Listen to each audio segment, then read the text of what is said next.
नमस्कार, जोहार। झारखंड में आपका स्वागत। मैं राहुल ओझा आपके साथ। बड़ी खबर बोकारो से, जहां बदमाशों ने पेट्रोल पंप पर बम फेंक दिया है। 2 बाइक सवार अपराधियों ने बम फेंका। पेड़ से टकराकर बम ब्लास्ट हुआ। घटना में कोई हताहत की खबर नहीं है। दहशत फैलाने के लिए घटना को अंजाम दिया गया। हटिया मोड़ के पेट्रोल पंप की यह घटना बताई जा रही है। बताया जा रहा है कि रात में 2 बाइक सवार अपराधियों ने सेक्टर 4 थाना क्षेत्र के हटिया मोड़ के पास स्थित पेट्रोल पंप में बम फेंककर दहशत फैलाने की कोशिश की। हालांकि इस घटना में कोई हताहत नहीं हुआ है। जैसे ही अपराधियों ने पेट्रोल पंप परिसर में बम फेंका तो बम पेड़ से जा टकराया और वहीं ब्लास्ट हो गया। दोनों अपराधी मौके से फरार बताए जा रहे हैं। पुलिस घटना की छानबीन में जुटी हुई है।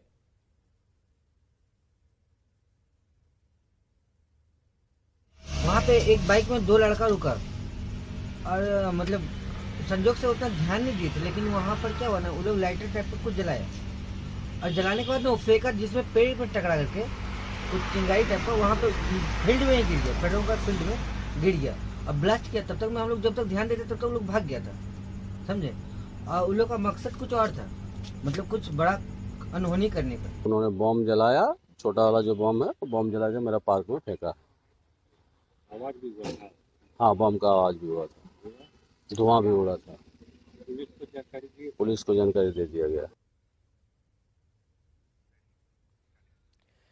पाकुड़ से बड़ी खबर है, जहां हिरनपुर के पास बस दुर्घटनाग्रस्त हो गई। हादसे में 5 यात्री घायल बताया जा रहा है। बस में लगभग 40 यात्री सवार थे। बस चाईबासा से राजमहल जा रही थी।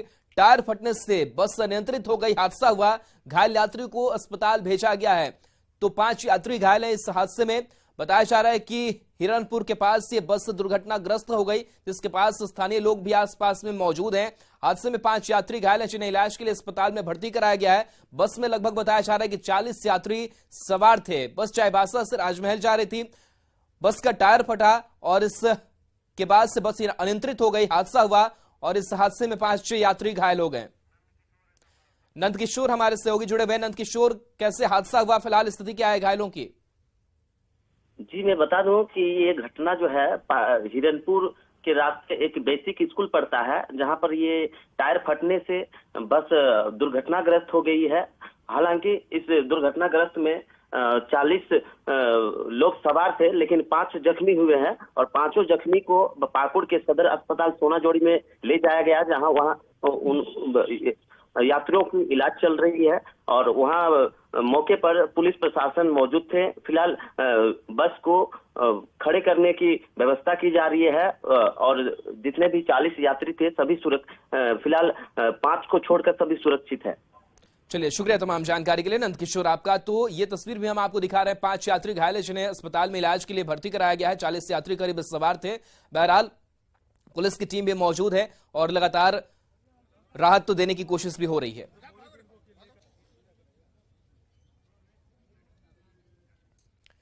रांची के पूर्व डीसी छविरंजन को ईडी ने समन भेजा है। 21 तारीख को परिवर्तन निदेशालय में उनसे पूछताछ होगी। बता दें कि 13 अप्रैल को छविरंजन के रांची स्थित 2 और जमशेदपुर स्थित 1 ठिकाने समेत 22 ठिकानों पर ईडी ने छापेमारी की थी। उसी दौरान बड़गाई अंचल के सीआई के घर भी छापेमारी की गई थी और बाद में ईडी ने उन्हें हिरासत में लिया था। अब जब ईडी ने छविरंजन को पूछताछ के लिए बुलाया है तो कयास लगाए जा रहे हैं कि ईडी उनसे जमीन घोटाले मामले में कुछ महत्वपूर्ण सवाल पूछ सकती है। उनसे सवाल हो सकता है कि आखिर किस परिस्थितियों में उन्होंने विवादित जमीन मामले में रजिस्ट्री का आदेश दिया था। वहीं इसी मामले में ईडी ने कोलकाता के एडिशनल रजिस्ट्रार त्रिदीप मिश्रा को भी समन भेजा है और 2 मई को रांची दफ्तर बुलाया गया है। और अधिक जानकारी दे रहे हैं संवाददाता गौरव झा। रांची के पूर्व डीसी और समाज कल्याण विभाग के निदेशक आईएएस छविरंजन को ईडी ने समन भेजा है, यानी उनसे पूछताछ के लिए उन्हें ईडी के दफ्तर 21 तारीख को बुलाया गया है। और बताया जा रहा है कि 21 तारीख को जब वो यहाँ पर आएंगे तो उनसे कई तरीके के सवाल जो है वो ईडी कर सकती है। हम आपको बता दें कि पिछले 13 अप्रैल को छविरंजन के रांची स्थित 2 और जमशेदपुर स्थित 1 ठिकाने समेत 22 ठिकानों पर ईडी ने छापेमारी की थी और इसी दौरान ईडी ने बड़गाई अंचल के सीआई के घर पर भी छापेमारी की थी और वहाँ से कुछ महत्वपूर्ण कागजात भी उनके हाथ लगे थे, जिनके बाद की उस छापेमारी के बाद 7 लोगों को ईडी ने हिरासत में लिया था, उनसे पूछताछ कर रही थी। उनसे पूछताछ के बाद अब जो है वो पूछताछ का सिलसिला आईएएस अधिकारी छवि रंजन तक पहुंच गया है और आने वाले 21 तारीख को उनसे यहां पर पूछताछ होगी। अब इस पूछताछ में कयास लगाए जा रहे हैं कि कई महत्वपूर्ण सवाल उनसे किए जा सकते हैं। उनसे सवाल हो सकता है कि आखिर किस परिस्थिति में उन्होंने विवादित जमीन को रजिस्ट्री का आदेश दिया था और आखिर किस परिस्थिति में ये तमाम चीजें घटी थी। इनके साथ साथ ही इस मामले में ईडी ने कोलकाता के एडिशनल रजिस्ट्रार त्रिदीप मिश्रा को भी समन भेजा है और 2 मई को रांची के इसी दफ्तर में उन्हें भी बुलाया गया है। अब ये जब इन दो बड़े अधिकारियों से यहाँ पर इस दफ्तर में पूछताछ होगी तो अब देखना है कि और कितनों के नाम निकलकर सामने आते हैं, क्योंकि इस पूरे पूछताछ में पहले ही ईडी ने 7 लोगों को हिरासत में लिया है, रिमांड पर लेकर उनसे पूछताछ हो रही थी और उसके बाद अब एक बड़ा नाम यानी कि आईएएस अधिकारी का नाम आया है जिनसे की पूछताछ यहाँ पर होना है। गौरव झा, न्यूज़ 18 रांची। झारखंड संयुक्त प्रवेश प्रतियोगिता परीक्षा परिषद यानी जेसीईसीबी ने कई परीक्षाओं का शेड्यूल जारी कर दिया है, जबकि पॉलिटेक्निक, बीएड और एग्रीकल्चर परीक्षा की तिथियां बदली गई है। अब बीएड कॉलेजों में दाखिले के लिए होने वाली प्रवेश परीक्षा 13 मई को होगी। पहले परीक्षा 23 अप्रैल को होनी थी। इसके जरिए 136 बीएड कॉलेजों में 1,36,000 छात्र छात्राओं को दाखिला मिलेगा। इसके लिए जमशेदपुर, रांची, धनबाद, बोकारो, दुमका और पलामू में परीक्षा होगी, जबकि 30 अप्रैल को चाईबासा, हजारीबाग, रांची, पलामू और बोकारो में पॉलिटेक्निक एग्जाम लिए जाएंगे, जिसमें 35,000 स्टूडेंट्स भाग लेंगे। परीक्षा 100 अंकों की होगी। परीक्षा में निगेटिव मार्किंग भी होगी।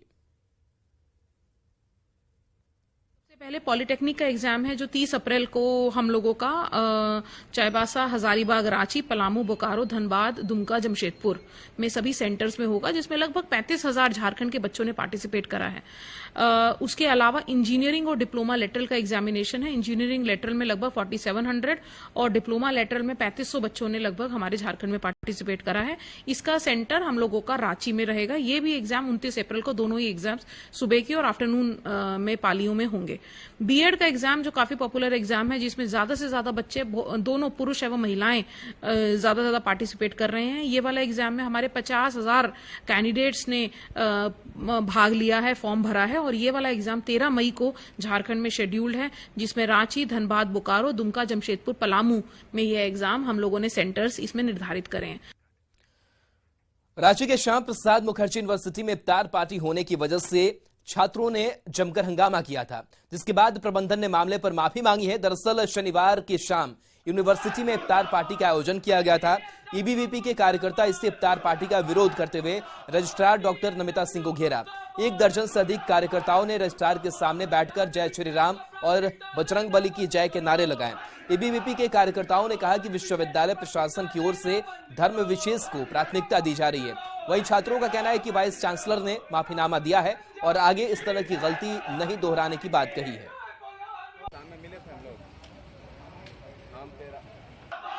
वीसी सर माफीनामा दिए हैं, हाथ जोड़ के मौखिक रूप से बोले हैं कि जो गलती हुई है उस प्रकार की गलती भविष्य में नहीं दोहराई जाएगी। यानी कि अब कॉलेज में इफ्तार पार्टी नहीं, इफ्तार पार्टी का आयोजन नहीं होगा।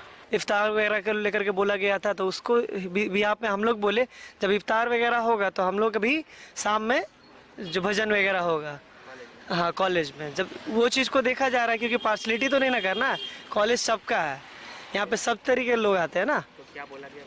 मैडम फिर बाद में बात मानी कि ये सारा चीज़ को हाँ हाथ जोड़ करके बोली कि नहीं वैसा कोई दिक्कत नहीं होगा। और अब बात सूरज के सितम की।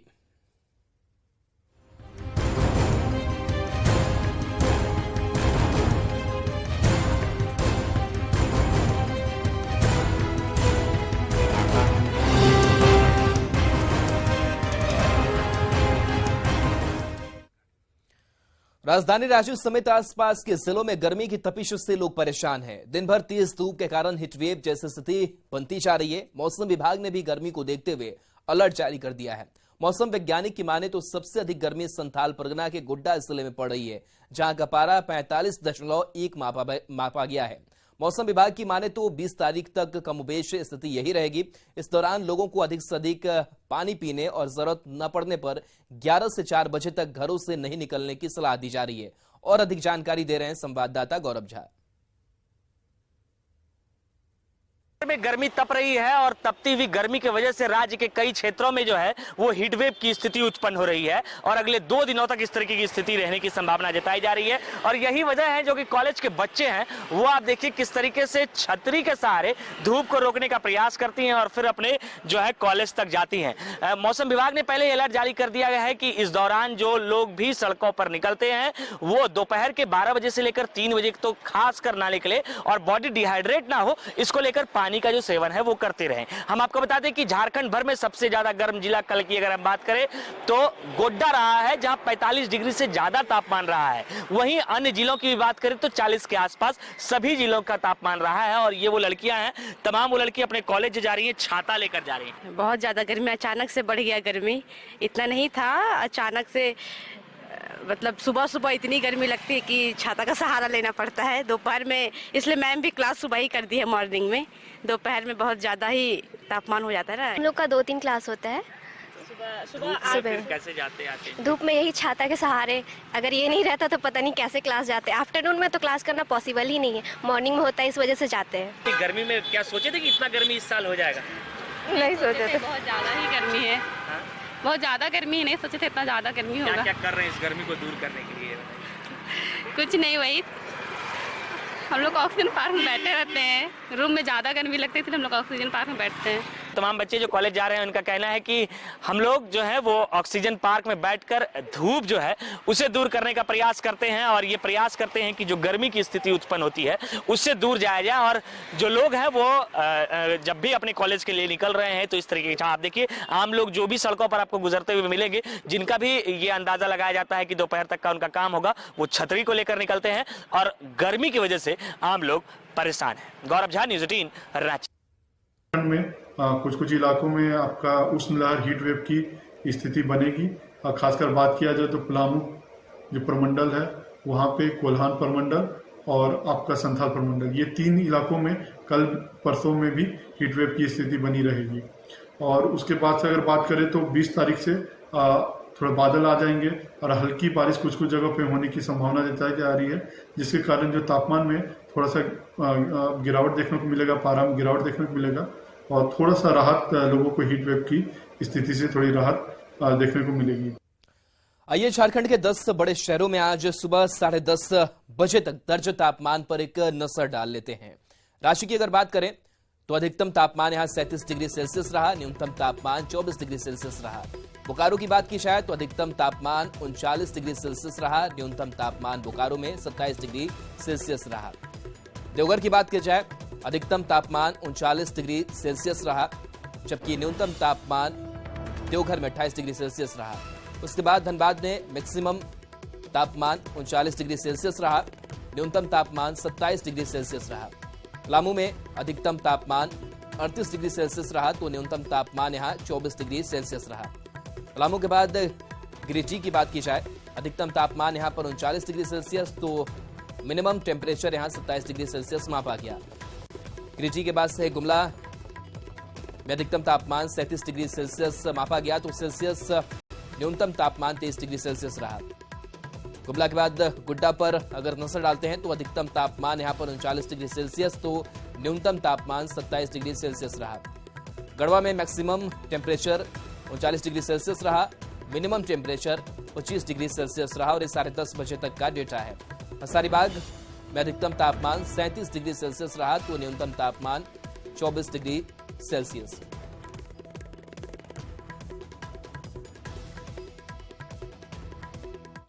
बढ़ते आगे आईपीएल शुरू होते ही गिरिडीह शहरी क्षेत्र से लेकर ग्रामीण इलाकों में सट्टेबाजों का गिरोह सक्रिय हो गया है। एक तरफ जहां सट्टेबाजों के चक्कर में पड़कर युवा पीढ़ी बर्बाद हो रही है तो वहीं दूसरी तरफ सट्टेबाज हर दिन लाखों रुपए कमा रहे हैं, जिसे लेकर समाज का हर तबका चिंतित और परेशान है। ग्राउंड जीरो से अधिक जानकारी दे रहे हैं संवाददाता एजाज अहमद।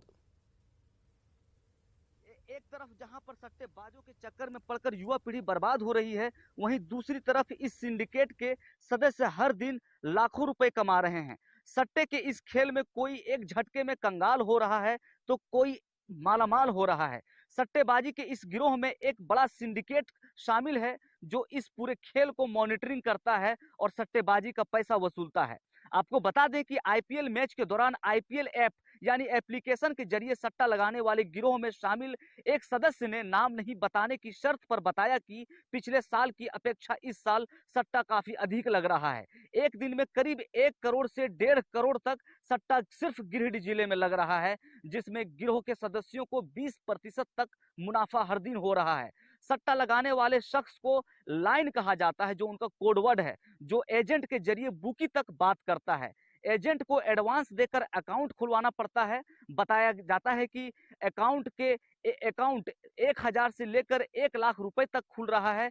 जैसे ही कोई नया आदमी अपना आईडी बनाता है तो जितने रुपए की आईडी बनवाई जाती है उसका 20% तुरंत एजेंट को मिल जाता है। ये हमारी पार्टी और हम लोगों के संज्ञान में भी है और बहुत बुरी तरह से नौजवान पीढ़ी इसमें फंस रहा है और आए दिन कोई न कोई खबर आती है।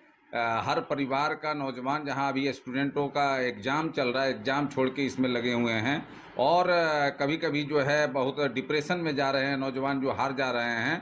तो हम जिला प्रशासन से आग्रह करेंगे कि ये बहुत बड़े नौजवानों को डिप्रेशन में जाने से और ये सट्टेबाजी, ये जुआ है, इस जुआ को बंद कराने के लिए खास करके जो एजेंट हैं, जो अपने आईडी से लोगों को जो है इसको खिलवाते हैं, उस पर नकेल कसने का काम करे। गिरिडीह से न्यूज 18 के लिए मैं एजाज अहमद। और इसी के साथ इस बुलेटिन में इतना ही। एक नजर इस वक्त की हेडलाइन।